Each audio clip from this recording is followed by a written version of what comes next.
Hello, everybody. Welcome back to ESPN's Football Forecast with myself, James Alcott, Kweku Afari, correct? And Nuvaid Haroon. Let's get straight into our World Cup team of the tournament. Yes, we're doing it before the end of the tournament. Yes, it's just a little bit of fun. So enjoy it and let us know yours in the comments down below. I'm going to give you my team and then you guys can rip it to shreds. Sound good? Perfect. Let's do it. So in terms of goalkeepers to kick off with, I think this is really obvious, but I think a lot of people seem to disagree with me. For me, it has to be Livakovic at Croatia. I watched the Croatia-Brazil game out there. He made a stupid amount of saves. 24 saves in the whole tournament. 11 saves in that game.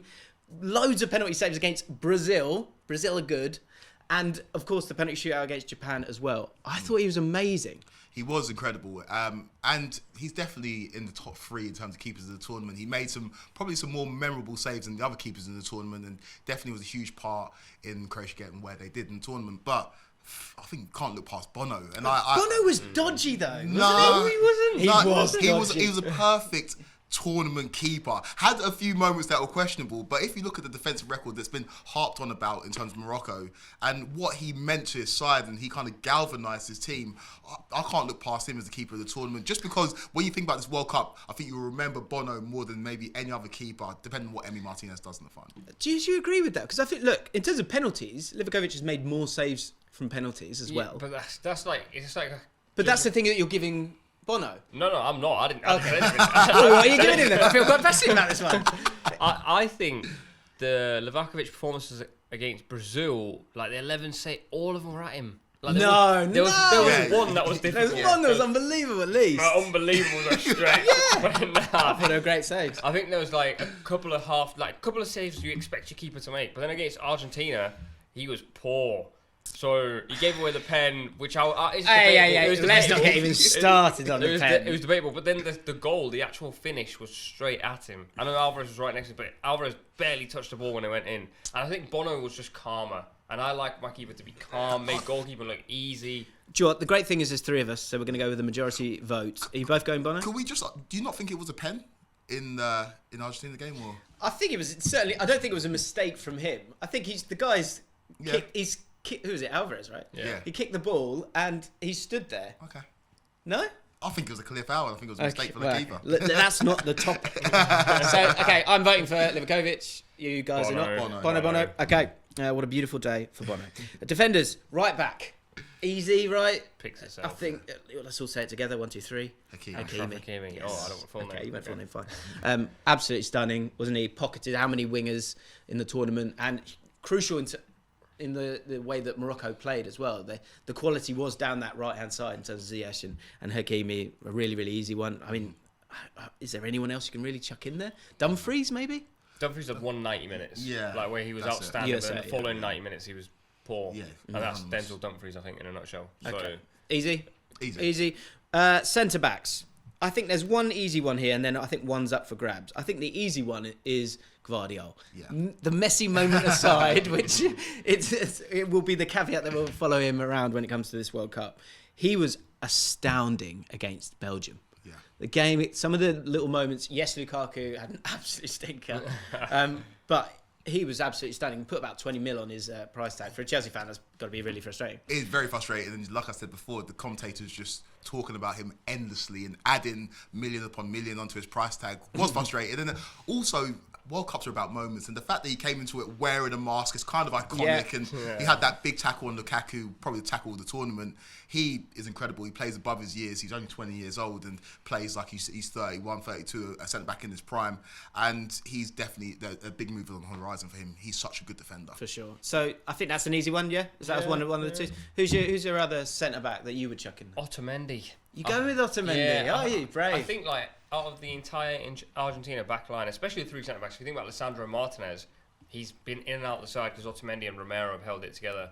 Romero's had shaky moments. Otamendi's actually been flawless. We always say like he's got a little glitch in the matrix, but it hasn't happened. Making 2.9 tackles and interceptions per 90. He's been dominant and played every minute. Yeah, he played every. He's one of those centre backs where I think they'll win the tournament if they win the tournament, and you'll go.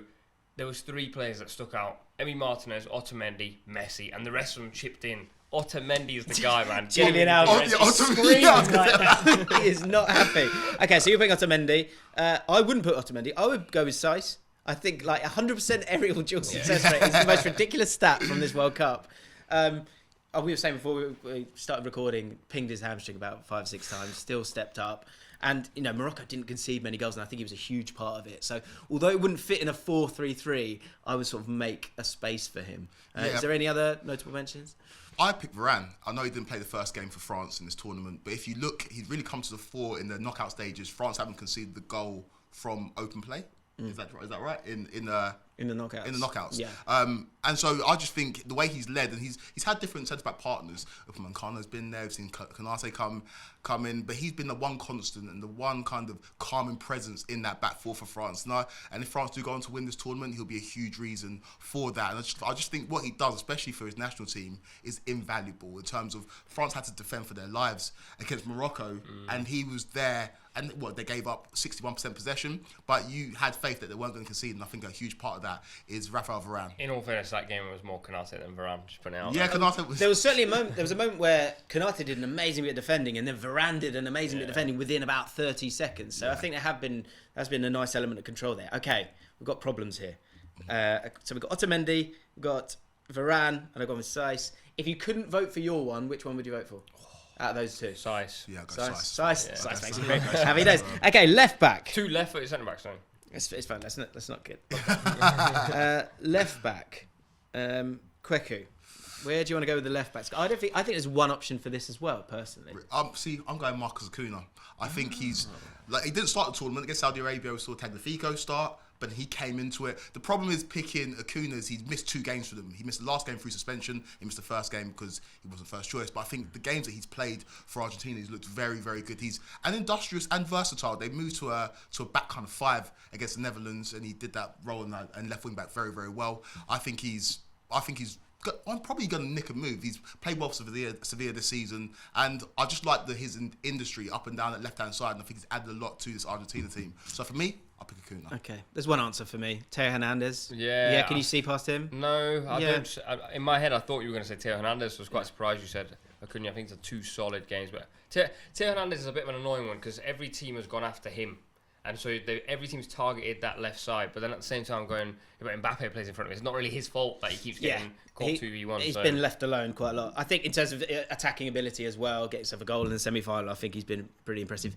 Did get taught a lesson by Saka though. Let's move into midfield. So one defensive midfielder and then 2 more attacking numbers in there. I'll give you my 3. I think this is set in stone. I think this is an easy one, and I know the English bias will come through from you guys, not from me, because I'll get done in the comments here.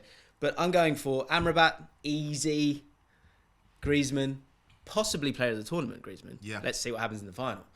And Bellingham has to be in this team. He does. Look at his tackles and interceptions per 90. 4.2. That's disgusting for a player who really, we're talking about him as an attacking midfielder. He has been absolutely astounding. He's completely arrived on the scene. I know we knew a lot about him before, but he's miles better than most midfielders out there. And if he gets to play those next 2 games, then it's really, really frightening stuff. Has to be Bellingham, has to be Griezmann, has to be Amrabat. I'm fine with Amrabat. I'm fine with Griezmann. Same. I'm not fine with Bellingham. Neither am I. Why not? I do not. I think he's been brilliant. He's scored goals, assisted goals, driving runs. He's been so good. But let's not forget, there's a centre midfielder who's in the World Cup final on the weekend, who's managed to fill the role of both Pogba and Kante seamlessly. That's Tuchemeni. He's gone about his business quietly, and he turned up when his country most needed it against England with that incredible goal from outside the box. Should have been saved. Yeah, he should have been saved. But he is such a good centre midfielder. Almost. There's so much talk about these centre midfielders at Real Madrid, and Camavinga gets a lot of the shine. I've only seen Camavinga come on and play at fullback in this tournament, whereas Tuchemeni's been that constant in midfield, and I think he's been brilliant. Okay, so there's also Enzo Fernandez, who's had a great tournament. Bruno Fernandes has had an outstanding. Everyone knows I don't back Bruno. No, you don't like Bruno. No, I don't not like Bruno. We just don't talk about Bruno. Okay. Luka Modric as well in his last tournament. I think that although he had an amazing game against Brazil, actually in some of the other games, he was a little bit off in my opinion, personally. Rabiot in there as well, Frenkie de Jong, Paqueta, Bruno Fernandes, as you said, created 5 big chances, 3 assists and 2 goals. I believe that that's the right three. So if we've got those two set in stone, Griezmann and Amrabat, who's your third? I'm going Tchouaméni. You're going Tchouaméni? No. Mate, he's been unbelievable. terrible. He's taken. We've given away our defensive midfield position. No, to Amrabat. Yeah, but he can play as a left side. Okay. It works, okay. all right. You've decided. So Tchouaméni takes that spot off Bellingham. Tell them in the comments, please. And okay, front three. Let's not waste too much time on the obvious ones. I think because has to be Messi, has to be Mbappe. Yep. Right. Just want to put a caveat out there. I agree with Mbappe, but his performances actually haven't been great. He's just been really. I'm with you on that one, and people will get really angry about that. However, I think you're right, and also in terms of the amount of chances that he's had. And that he's missed a lot of chances in this tournament. But he is electric. You're being He is electric. harsh. He He's is just electric. frightening. I think Yeah, that's the yeah. thing. Like even against England, there was constantly 3 players on him. Dembele was asleep at the back post. If he wasn't, they would have scored 2. The goals against Poland are good, though. Yeah, Goals the against two- Poland are but incredible. Those are like 2 strikers finishes. Like Olivier Giroud, we're going to talk about him, but he's going to be contested in that central position Yeah. because he's put 2 good finishes in. That's exactly what Mbappe's done. Okay. Nah. I mean, what's it? 3 successful dribbles per 90. He is something that the opposition have to think about all the time. But anyway, so I think the only debate here is the central striker. I think there are 3 options. I think there's Julian Alvarez, who Kweku, I know you're not a fan of. We've got Richarlison. I like Alvarez. He wasn't in your top 3 of Argentina players that you're talking about a little bit That earlier. was me. Was that you? I'm sorry. Sorry, Kweku. I'm talking about the base of the team. Okay, sorry. So I think Alvarez has to be in the conversation. Olivier Giroud has to be in the conversation. Richarlison maybe in that conversation as well. Richarlison for the 2 goals that he scored that were some of the best goals in the tournament, but I don't think Brazil got far enough, and I don't think he did enough to put him ahead of the likes of Julian Alvarez and Olivier Giroud. I mean, he got subbed in the big game. And that's Yeah, probably and he was poor in that game. Yeah, he was appalling in that big game. So Julian Alvarez for me, I think apparently it's pronounced Julian Alvarez. Yeah. Okay. But I think they had Lautaro Martinez against Saudi Arabia, who everyone thought nailed on. It didn't work. They brought in Julian Alvarez, and he's been unbelievable. I don't even look at his goals, actually. I'm looking at his general play. Messi's not carrying his weight. Julian Alvarez runs for the entire front line, causes havoc. Did you just say Lionel Messi's not carrying his weight? In terms of running. Clip it out. Nice try. In terms of running. Clip it up. Pick that up. So you're going Julian Alvarez. Yeah. Kweku? Likewise, has to be Julian Alvarez. I remember coming on here a couple of weeks ago, and I said he has to be the Robin to Messi's Batman, and he stepped up perfectly. And the best comp for him is Luis Suarez. When you had MSN at Barcelona, you had Neymar, you had Suarez, and you had Messi.